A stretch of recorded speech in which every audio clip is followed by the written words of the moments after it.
ದಿನೇ ದಿನೇ ಸೈಬರ್ ವಂಚನೆ ಪ್ರಕರಣಗಳು ಹೆಚ್ಚಾಗ್ತಲೇ ಇವೆ.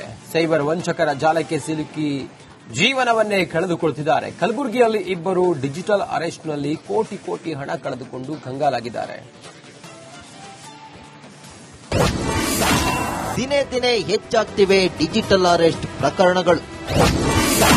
ಕೋಟಿ ಕೋಟಿ ಹಣ ಕಳೆದುಕೊಂಡು ಇಬ್ಬರು ಕಂಗಾಲು. ಇದು ಇಂಟರ್ನೆಟ್ ಯುಗ ತುಂಬಾ ವೇಗವಾಗಿ ಬೆಳೆಯುತ್ತಿದೆ. ಅಷ್ಟೇ ವೇಗದಲ್ಲಿ ಸೈಬರ್ ವಂಚಕರು ಸಹ ತಮ್ಮ ಕೈಚಳಕ ತೋರುತ್ತಿದ್ದಾರೆ. ಅದರಲ್ಲೂ ದಿನ ಕಳೆದಂತೆ ಡಿಜಿಟಲ್ ಅರೆಸ್ಟ್ ಕೇಸ್ಗಳು ಹೆಚ್ಚಾಗುತ್ತಲಿವೆ. ಕಲಬುರಗಿ ನಗರದ ಇಬ್ಬರು ವ್ಯಕ್ತಿಗಳಿಗೆ ಸೈಬರ್ ವಂಚಕರು 2.22 ಕೋಟಿ ರೂಪಾಯಿ ವಂಚಿಸಿದ್ದಾರೆ. ಶಿವಶರಣಪ್ಪ ಎಂಬುವರಿಗೆ ನವೆಂಬರ್ 8ರಂದು ಮುಂಬೈನಿಂದ ಪ್ರದೀಪ್ ಎಂಬಾತ ವಾಟ್ಸ್ಆಪ್ ಕಾಲ್ ಮಾಡಿದ್ದ. ನಾನು ಮುಂಬೈ ಕ್ರೈಮ್ ಬ್ರಾಂಚ್ನಿಂದ ಮಾತನಾಡುತ್ತಿದ್ದೇನೆ. ನರೇಶ್ ಗೋಯಲ್ನ ಮನಿ ಲಾಂಡ್ರಿಂಗ್ ಕೇಸ್ನಲ್ಲಿ ನೀವು ಭಾಗಿಯಾಗಿದ್ದು ನಿಮ್ಮ ಖಾತೆಗೆ 2 ಕೋಟಿ ರೂಪಾಯಿ ವರ್ಗಾವಣೆಯಾಗಿದೆ. ನಿಮ್ಮ ವಿರುದ್ಧ ಪ್ರಕರಣ ದಾಖಲಾಗಿದೆ ಅಂತ ಬೆದರಿಸಿದ್ದಾರೆ. ಹೀಗೆ 25 ದಿನಗಳ ಕಾಲ ಶಿವಶರಣಪ್ಪ ದಂಪತಿಗೆ ನಕಲಿ ಸಿಬಿಐ ಅಧಿಕಾರಿಗಳು ಹೆದರಿಸಿದ್ರು. ಬಳಿಕ 1.26 ಕೋಟಿ ರೂಪಾಯಿಯನ್ನ ತಮ್ಮ ಅಕೌಂಟ್ಗೆ ಆರ್ಟಿಜಿಎಸ್ ಮೂಲಕ ವರ್ಗಾವಣೆ ಮಾಡಿಸಿಕೊಂಡಿದ್ರು. ನಂತರ ದಂಪತಿಗೆ ತಾವು ಡಿಜಿಟಲ್ ಅರೆಸ್ಟ್ ಹೆಸರಿನ ಮೇಲೆ ಮೋಸ ಹೋಗಿದ್ದು ಗೊತ್ತಾಗಿದೆ. ಲಾಂಡ್ರಿಂಗ್ ಕೇಸಲ್ಲಿ ನಿಮ್ದು ಅಕೌಂಟ್ ಬಾಂಬೆದಾಗ ಅಕೌಂಟ್ ತೆಗ್ದಾರಂತ ನಮ್ಮ ಹೆಸರಲ್ಲಿ. ಅದ್ರಾಗೆಲ್ಲ ಜನ ಎಲ್ಲ ದುಡ್ಡೆಲ್ಲ ಹಾಕ್ಯಾರಂತ. ಅದು ಮನೀಶ್ ಇದು ಗಿರೀಶ್ ಗೋಯಲ್ ಅವನ ಹೆಸರು ಹೇಳಿದ್ರು. ಮತ್ತು ನಿಮ್ದು ಎಲ್ಲ ಅದಕ್ಕೆ ರೊಕ್ಕ ಎಲ್ಲ ಹಾಕಬೇಕು ಮತ್ತು ಆಮೇಲೆ ವಾಪಸ್ ಕೊಡ್ತೇವಂತ ಹೇಳಿದ್ರು. ನಾವು 1,25 lakhs. ಇನ್ನು ಮೋಮಿನಪುರ ಬಡಾವಣೆಯ ನಿವಾಸಿ ನಿವೃತ್ತ ಸರ್ಕಾರಿ ನೌಕರ ಮೊಹಮ್ಮದ್ ಅಲಿ ಎಂಬುವರ ಕತೆ ಕೂಡ ಇದೆ. ಇವರ ವಾಟ್ಸ್ಆಪ್ಗೆ ನಕಲಿ ಸಿಬಿಐ ಅಧಿಕಾರಿಗಳು ಕರೆ ಮಾಡಿ ನಿಮ್ಮ ಮೊಬೈಲ್ ನಂಬರ್ ಕಾನೂನು ಬಾಹಿರ ಚಟುವಟಿಕೆಗಳಲ್ಲಿ ಭಾಗಿಯಾಗಿದೆ, ನಿಮ್ಮ ಮೇಲೆ ಪ್ರಕರಣ ದಾಖಲಿಸಿ ಅರೆಸ್ಟ್ ಮಾಡುತ್ತೇವೆ ಎಂದು ಬೆದರಿಸಿದ್ದಾರೆ. ಬಳಿಕ ಸೈಬರ್ ವಂಚಕರು ಹಂತ ಹಂತವಾಗಿ 96 ಲಕ್ಷ ರೂಪಾಯಿ ಹಣವನ್ನು ವರ್ಗಾವಣೆ ಮಾಡಿಸಿಕೊಂಡಿದ್ದಾರೆ. ಸದ್ಯ ಹಣ ಕಳೆದುಕೊಂಡ ಶಿವಶರಣಪ್ಪ ಮತ್ತು ಮೊಹಮ್ಮದ್ ಅಲಿ ಸೈಬರ್ ಠಾಣೆಗೆ ದೂರು ನೀಡಿದ್ದಾರೆ.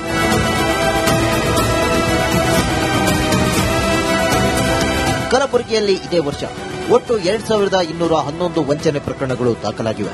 ಜನರು 8.93 ಕೋಟಿ ರೂಪಾಯಿ ಹಣವನ್ನು ಕಳೆದುಕೊಂಡಿದ್ದಾರೆ. ಸೈಬರ್ ಠಾಣೆ ಪೊಲೀಸರು 40 ಪ್ರಕರಣಗಳನ್ನು ಭೇದಿಸಿ ಒಟ್ಟು 2.73 ಕೋಟಿ ರು ಹಣವನ್ನು ವಂಚನೆಗೊಳಗಾದವರ ಖಾತೆಗೆ ಇದುವರೆಗೂ ವರ್ಗಾಯಿಸಿದ್ದಾರಂತೆ. ಸೆಂಟ್ ಪೊಲೀಸ್ ಸ್ಟೇಷನ್ ಇದೆ, ನಮ್ಮ ಕಲಬುರಗಿ ನಗರದಲ್ಲಿದೆ. ಅದೇ ರೀತಿ ಜಿಲ್ಲೆಗೂ ಇದೆ. ಪ್ರತಿ ಜಿಲ್ಲೆಯಲ್ಲಿ ಕೂಡ ಸೆಂಟ್ ಪೊಲೀಸ್ ಸ್ಟೇಷನ್ಸ್ ಇದೆ. ಮತ್ತು ಇಂಪಾರ್ಟೆಂಟ್ ಇರುವಂಥದ್ದು ಏನಂತಂದ್ರೆ ಗೋಲ್ಡನ್ ಅವರ್.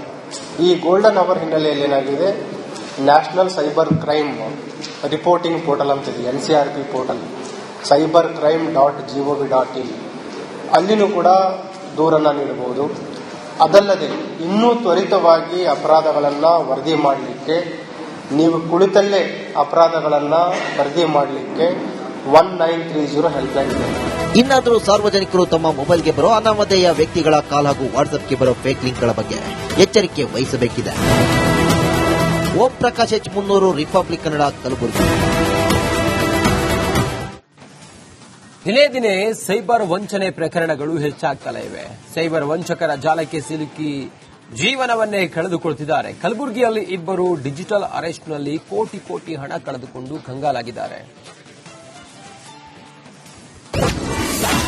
ದಿನೇ ದಿನೇ ಹೆಚ್ಚಾಗ್ತಿವೆ ಡಿಜಿಟಲ್ ಅರೆಸ್ಟ್ ಪ್ರಕರಣಗಳು. ಕೋಟಿ ಕೋಟಿ ಹಣ ಕಳೆದುಕೊಂಡು ಇಬ್ಬರು ಕಂಗಾಲು. ಇದು ಇಂಟರ್ನೆಟ್ ಯುಗ ತುಂಬಾ ವೇಗವಾಗಿ ಬೆಳೆಯುತ್ತಿದೆ. ಅಷ್ಟೇ ವೇಗದಲ್ಲಿ ಸೈಬರ್ ವಂಚಕರು ಸಹ ತಮ್ಮ ಕೈಚಳಕ ತೋರುತ್ತಿದ್ದಾರೆ. ಅದರಲ್ಲೂ ದಿನ ಕಳೆದಂತೆ ಡಿಜಿಟಲ್ ಅರೆಸ್ಟ್ ಕೇಸ್ಗಳು ಹೆಚ್ಚಾಗುತ್ತಲಿವೆ. ಕಲಬುರಗಿ ನಗರದ ಇಬ್ಬರು ವ್ಯಕ್ತಿಗಳಿಗೆ ಸೈಬರ್ ವಂಚಕರು 2.22 ಕೋಟಿ ರೂಪಾಯಿ ವಂಚಿಸಿದ್ದಾರೆ. ಶಿವಶರಣಪ್ಪ ಎಂಬುವರಿಗೆ ನವೆಂಬರ್ 8ರಂದು ಮುಂಬೈನಿಂದ ಪ್ರದೀಪ್ ಎಂಬಾತ ವಾಟ್ಸ್ಆಪ್ ಕಾಲ್ ಮಾಡಿದ್ದ. ನಾನು ಮುಂಬೈ ಕ್ರೈಮ್ ಬ್ರಾಂಚ್ನಿಂದ ಮಾತನಾಡುತ್ತಿದ್ದೇನೆ. ನರೇಶ್ ಗೋಯಲ್ನ ಮನಿ ಲಾಂಡ್ರಿಂಗ್ ಕೇಸ್ನಲ್ಲಿ ನೀವು ಭಾಗಿಯಾಗಿದ್ದು ನಿಮ್ಮ ಖಾತೆಗೆ 2 ಕೋಟಿ ರೂಪಾಯಿ ವರ್ಗಾವಣೆಯಾಗಿದೆ, ನಿಮ್ಮ ವಿರುದ್ಧ ಪ್ರಕರಣ ದಾಖಲಾಗಿದೆ ಅಂತ ಬೆದರಿಸಿದ್ದಾರೆ. ಹೀಗೆ 25 ದಿನಗಳ ಕಾಲ ಶಿವಶರಣಪ್ಪ ದಂಪತಿಗೆ ನಕಲಿ ಸಿಬಿಐ ಅಧಿಕಾರಿಗಳು ಹೆದರಿಸಿದ್ರು. ಬಳಿಕ 1.26 ಕೋಟಿ ರೂಪಾಯಿಯನ್ನ ತಮ್ಮ ಅಕೌಂಟ್ಗೆ ಆರ್ಟಿಜಿಎಸ್ ಮೂಲಕ ವರ್ಗಾವಣೆ ಮಾಡಿಸಿಕೊಂಡಿದ್ರು. ನಂತರ ದಂಪತಿಗೆ ತಾವು ಡಿಜಿಟಲ್ ಅರೆಸ್ಟ್ ಹೆಸರಿನ ಮೇಲೆ ಮೋಸ ಹೋಗಿದ್ದು ಗೊತ್ತಾಗಿದೆ. ಲಾಂಡ್ರಿಂಗ್ ಕೇಸಲ್ಲಿ ನಿಮ್ದು ಅಕೌಂಟ್ ಬಾಂಬೆದಾಗ ಅಕೌಂಟ್ ತೆಗ್ದಾರಂತ ನಮ್ಮ ಹೆಸರಲ್ಲಿ.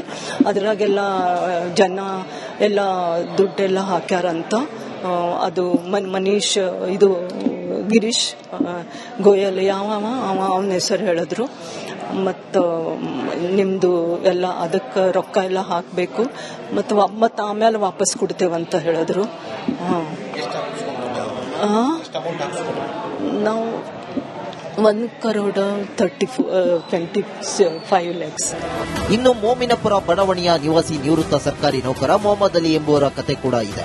ಇವರ ವಾಟ್ಸ್ಆಪ್ಗೆ ನಕಲಿ ಸಿಬಿಐ ಅಧಿಕಾರಿಗಳು ಕರೆ ಮಾಡಿ ನಿಮ್ಮ ಮೊಬೈಲ್ ನಂಬರ್ ಕಾನೂನು ಬಾಹಿರ ಚಟುವಟಿಕೆಗಳಲ್ಲಿ ಭಾಗಿಯಾಗಿದೆ, ನಿಮ್ಮ ಮೇಲೆ ಪ್ರಕರಣ ದಾಖಲಿಸಿ ಅರೆಸ್ಟ್ ಮಾಡುತ್ತೇವೆ ಎಂದು ಬೆದರಿಸಿದ್ದಾರೆ. ಬಳಿಕ ಸೈಬರ್ ವಂಚಕರು ಹಂತ ಹಂತವಾಗಿ 96 ಲಕ್ಷ ರೂಪಾಯಿ ಹಣವನ್ನು ವರ್ಗಾವಣೆ ಮಾಡಿಸಿಕೊಂಡಿದ್ದಾರೆ. ಸದ್ಯ ಹಣ ಕಳೆದುಕೊಂಡ ಶಿವಚರಣಪ್ಪ ಮತ್ತು ಮೊಹಮ್ಮದ್ ಅಲಿ ಸೈಬರ್ ಠಾಣೆಗೆ ದೂರು ನೀಡಿದ್ದಾರೆ.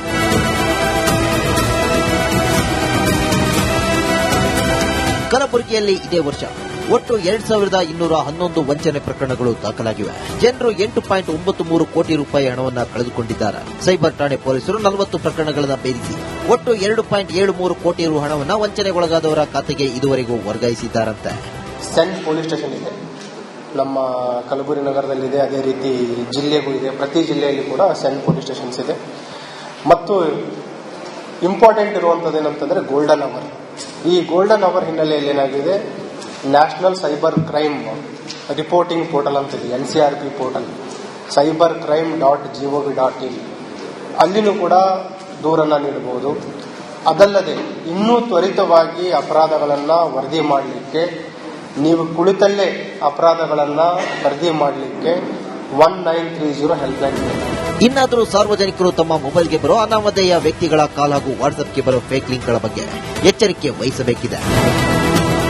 ಓಂ ಪ್ರಕಾಶ್ H. 300, ರಿಪಬ್ಲಿಕ್ ಕನ್ನಡ, ಕಲಬುರಗಿ. ದಿನೇ ದಿನೇ ಸೈಬರ್ ವಂಚನೆ ಪ್ರಕರಣಗಳು ಹೆಚ್ಚಾಗ್ತಲೇ ಇವೆ. ಸೈಬರ್ ವಂಚಕರ ಜಾಲಕ್ಕೆ ಸಿಲುಕಿ ಜೀವನವನ್ನೇ ಕಳೆದುಕೊಳ್ತಿದ್ದಾರೆ. ಕಲಬುರಗಿಯಲ್ಲಿ ಇಬ್ಬರು ಡಿಜಿಟಲ್ ಅರೆಸ್ಟ್ನಲ್ಲಿ ಕೋಟಿ ಹಣ ಕಳೆದುಕೊಂಡು ಕಂಗಾಲಾಗಿದ್ದಾರೆ. ದಿನೇ ದಿನೇ ಹೆಚ್ಚಾಗ್ತಿವೆ ಡಿಜಿಟಲ್ ಅರೆಸ್ಟ್ ಪ್ರಕರಣಗಳು.